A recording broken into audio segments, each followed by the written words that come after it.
दिल no धबकारो episode 8। Dinner के बाद प्रेम ने क्रीमा को उसके घर छोड़ा और फिर चुपचाप अपने घर आ गया। आज वह ऑफिस के काम से थका हुआ था, लेकिन उसके चेहरे पर थकान नहीं थी। उसके दिल और दिमाग में बस एक ही नाम गूंज रहा था, क्रीमा। आज बहुत समय बाद वह उसके साथ थी। डिनर, गिले शिकवे, खामोशियाँ, सब कुछ उसकी आंखों के सामने बार बार दोहराने लगा। वह बिस्तर पर लेटकर छत को देखता रहा और सोचने लगा, क्रीमा के साथ मेरी जिंदगी के अच्छे और बुरे पल। हर पल में बस एक ही चीज़ मुझे परेशान करती थी, उसका गलत स्वभाव। लेकिन उसका दिल, उसका प्यार, वो हमेशा बेइंतहा रहा। अचानक उसे कोविड का वो दौर याद आ गया, जब पूरी दुनिया डर में थी और तब क्रीमा उसके पास ढाल बनकर खड़ी थी। रात रात भर जागना, दवाइयों खाना, उसकी देखभाल।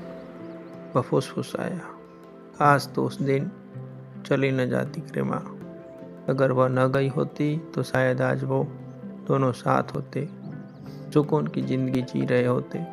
इन ख्यालों ने उसके दिल को मीठा सा दर्द दिया और उसी दर्द में वह सो गया। इधर क्रीमा कमरे में अकेली बैठी थी। आज वह उम्मीद लेकर आई थी, खुद को बदलने का इरादा लेकर आई थी, लेकिन प्रेम का फैसला उसके दिल को तोड़ गया था। वह आईने के सामने खड़ी हुई और खुद से पूछा, क्या वाकई में इतनी मुश्किल हूँ? जिस स्वभाव को वह अपनी ताकत समझती रही, आज वही उसके लिए सजा बन गया था। उसने आंखें बंद की। अगर इस बार मुझे मौका मिला तो मैं खुद को खोकर भी खुद को समझकर प्यार निभाऊंगी। और प्रार्थना करते करते वह भी सो गई। अगली सुबह प्रेम ऑफिस जाने से पहले प्रिया को रूटीन चेकअप के लिए अस्पताल ले जा रहा था। रास्ते में उसने अनजाने में कल रात की बात कह दी। प्रिया, आज दिल हल्का है, क्रीमा वापस आ गई है। तो मुझे मेरे एक्सीडेंट वाले दिन ही मिली थी, लेकिन उस दिन मुझे तुझे छोड़कर अस्पताल आना पड़ा था।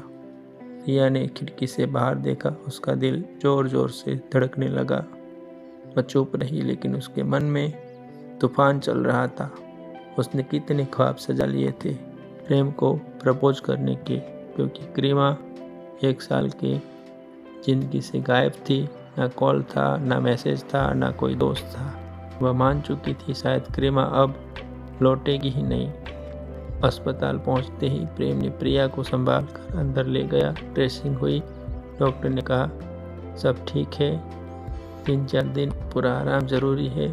प्रेम ने तुरंत एक हेल्पर का इंतजाम कर दिया। घर छोड़ते हुए उसने कहा, शाम को मिलने आऊँगा। प्रिया ने मुस्कुराकर सिर हिलाया, लेकिन दरवाज़ा बंद होते ही उसकी आंखें नम हो गई। प्रिया सिर्फ दोस्त नहीं थी, क्रीमा के जाने के बाद वह प्रेम की सबसे बड़ी ताकत बनी थी। ऑफिस, मूवी, डिनर, हर जगह साथ। उसने कभी प्रेम पर शक नहीं किया, कभी उसे रोका नहीं। उसने उसे आज़ादी दी और उसी आज़ादी में खुश रहना सीखा। लेकिन आज पहली बार उसी आज़ादी ने उसके दिल को डरा दिया था। अब आगे क्या होगा? क्या प्रिया अपने टूटते दिल को छुपा पाएगी? क्या प्रेम समझ पाएगा कि एक दोस्त का दिल धीरे धीरे टूट रहा था? या ये कहानी अब और नया मोड़ लाने वाली है? जानने के लिए सुनिए हमारा नेक्स्ट एपिसोड। Thank you.